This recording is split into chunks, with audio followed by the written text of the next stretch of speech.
Assalamualaikum warahmatullahi wabarakatuh. Salam sejahtera bagi kita semua.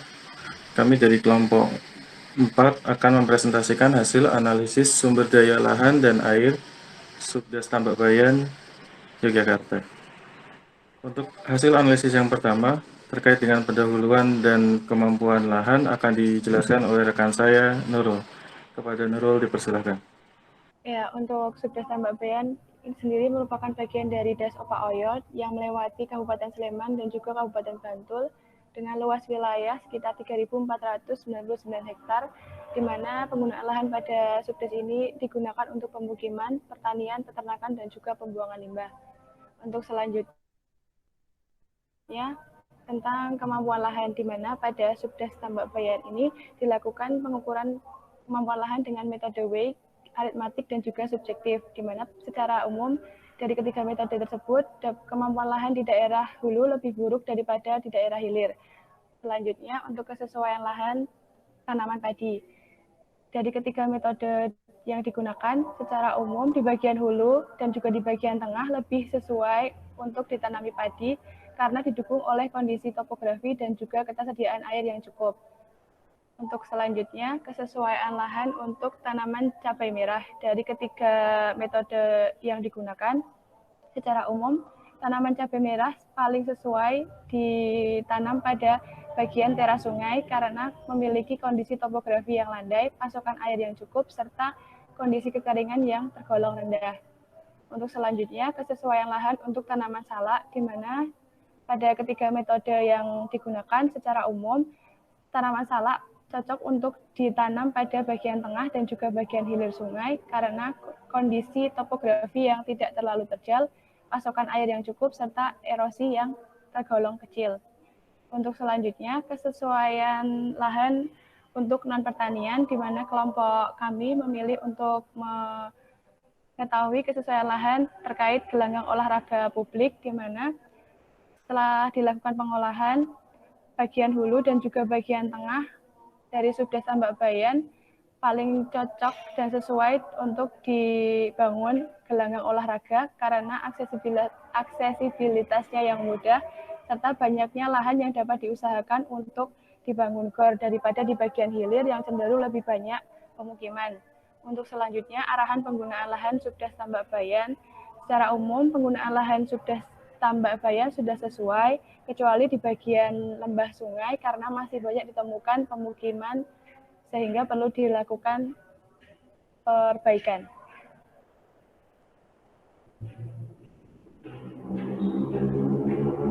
Selanjutnya adalah ketersediaan air meteorologis di Subdes Tambak Bayan. Nah, grafik berikut ini menunjukkan hubungan antara curah hujan dan suhu di Subdes Tambak Bayan dari tahun 2010 hingga 2019. Di sini terlihat bahwa suhu menurun sejak bulan April dan sangat menurun di bulan Juli dan kemudian naik kembali pada bulan September hingga bulan Desember. Hal ini menunjukkan bahwa curah hujan dan suhu itu adalah berbanding lurus. Next. Nah, berikut adalah grafik neraca air yang menunjukkan surplus dan juga defisit dari ketersediaan air di Subdes Tambak Bayan menggunakan metode Thornwright.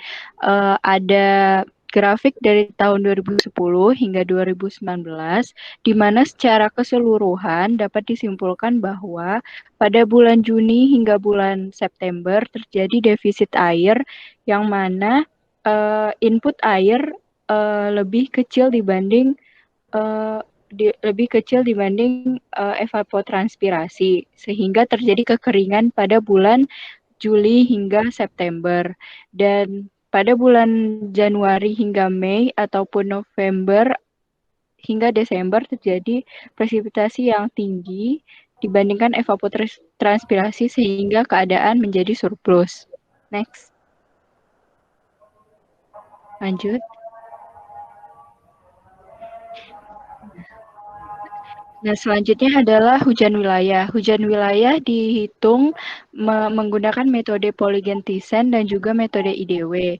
Kedua metode tersebut adalah metode di mana titik-titik stasiun hujan dihubungkan melalui satu garis interpolasi curah hujan yang sama.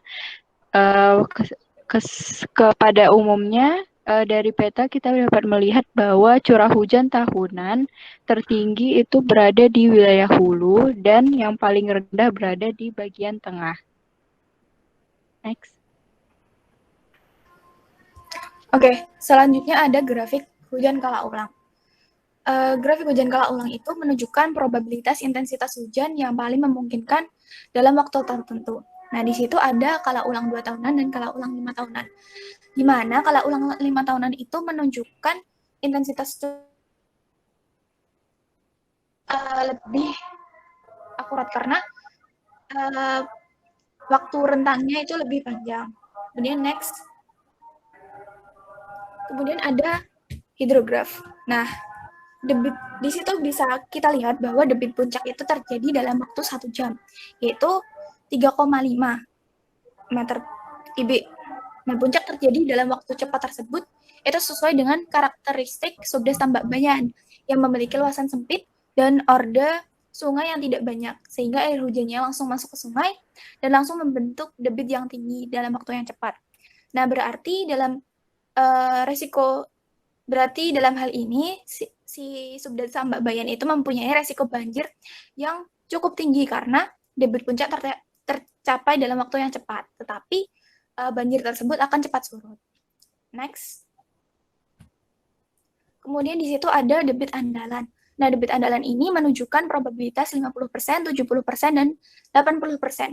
Yang semuanya itu sama, yaitu terjadi debit puncak pada bulan Januari, kemudian menurun secara konsisten di bulan-bulan selanjutnya, hingga pada bulan Juni itu menunjukkan debit 0 sampai bulan Oktober. Kemudian setelah bulan Oktober itu mengalami peningkatan hingga bulan Januari lagi. Seperti itu. Next.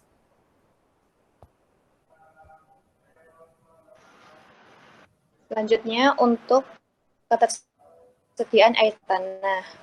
Ketersediaan air tanah dapat dihitung dengan 2 metode. Yang pertama metode statis dan yang kedua metode dinamis. Analisis ketersediaan air tanah metode statis menggambarkan bahwa air tanah pada akuifer dianggap diam dan tidak mengalir. Berdasarkan perhitungan yang telah dilakukan di subdes tambak bayan bahwa volume air tanah pada akuifer Vulkan Merapi Tengah sebesar 733 juta meter kubik dan akuifer dataran fluvio vulkanik Merapi sebesar 47,13 juta meter kubik. Perbedaan hasil tersebut menunjukkan bahwa setiap akuifer memiliki karakteristik yang berbeda-beda.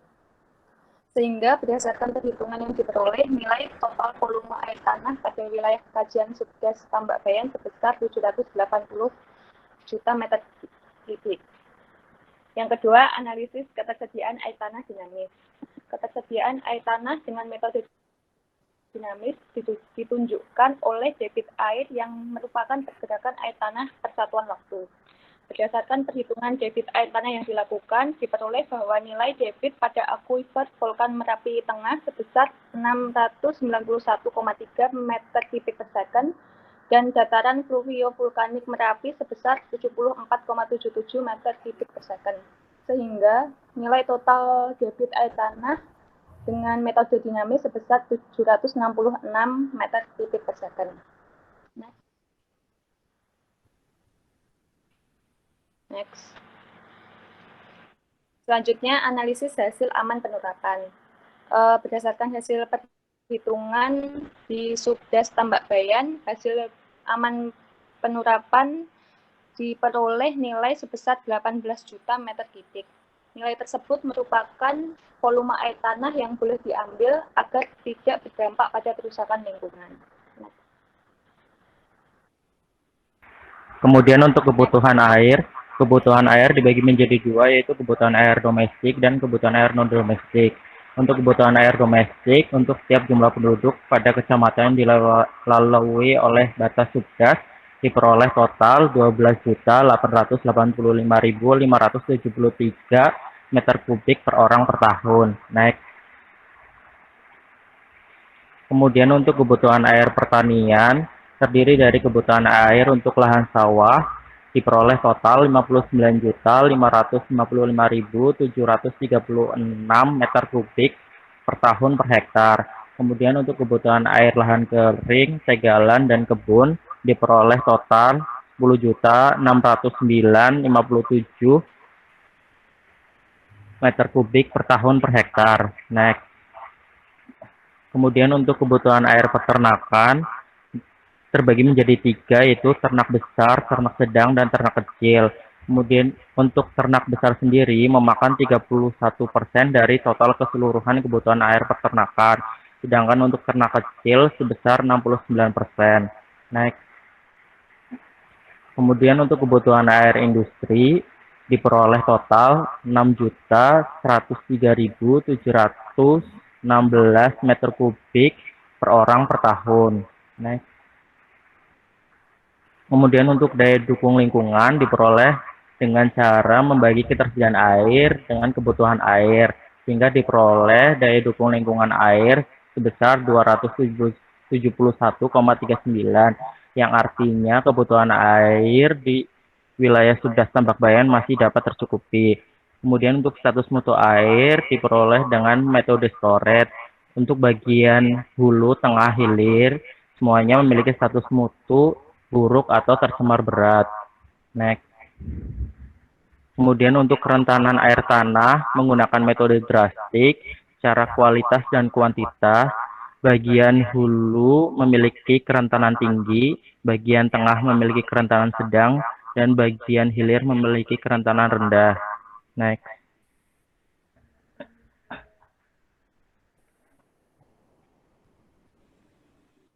Selanjutnya rekomendasi pengelolaan sumber daya air di Subdas Tambak Bayan. Yang pertama adalah program pengendalian banjir. Yang ini banjir itu terjadi sangat sering di Tambak Bayan. Hal yang kedua adalah pengendalian erosi. Selain karena penambangan pasir juga karena aktivitas manusia yang tinggi. Lalu yang ketiga adalah perbaikan perilaku penduduk yang bisa dilakukan dengan cara sosialisasi terus-menerus. Lalu selanjutnya adalah pengawasan dan pemberian denda atau sanksi yang tegas. Hal ini sangat diperlukan mengingat banyak sekali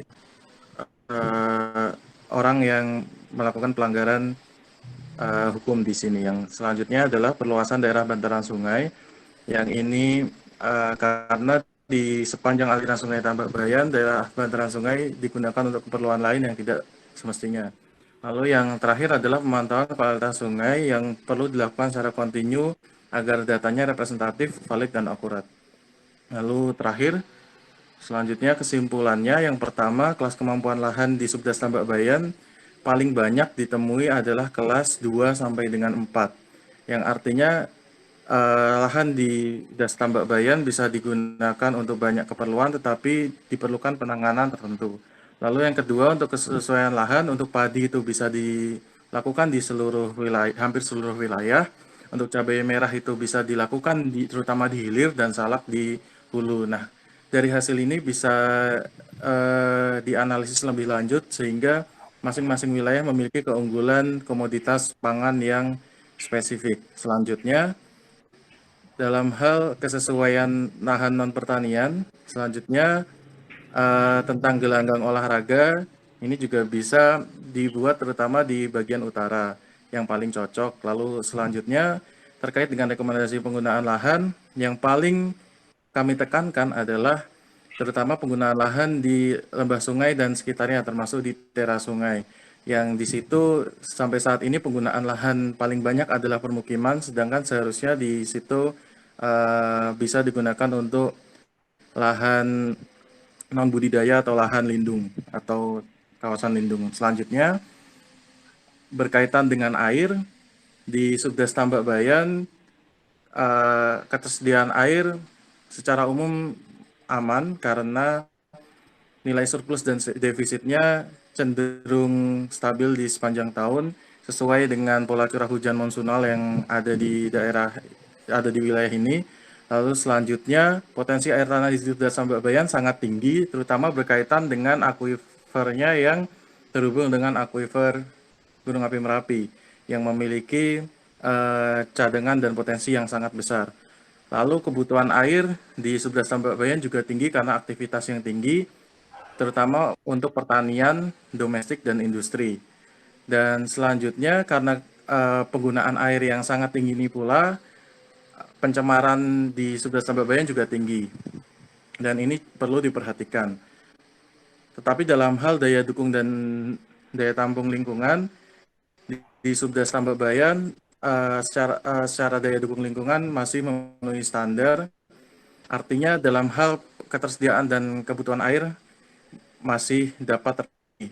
Lalu yang terakhir, dalam hal kerentanan pencemaran air tanah dengan metode drastik itu yang paling tinggi risikonya adalah di hulu. Terutama karena aktivitas di hulu yang juga tinggi dan kedalaman air tanah yang cukup dangkal di hulu. Seperti itu. Sekian dari kami, kelompok 4. Terima kasih atas perhatiannya. Selanjutnya dilanjutkan dengan tanya jawab.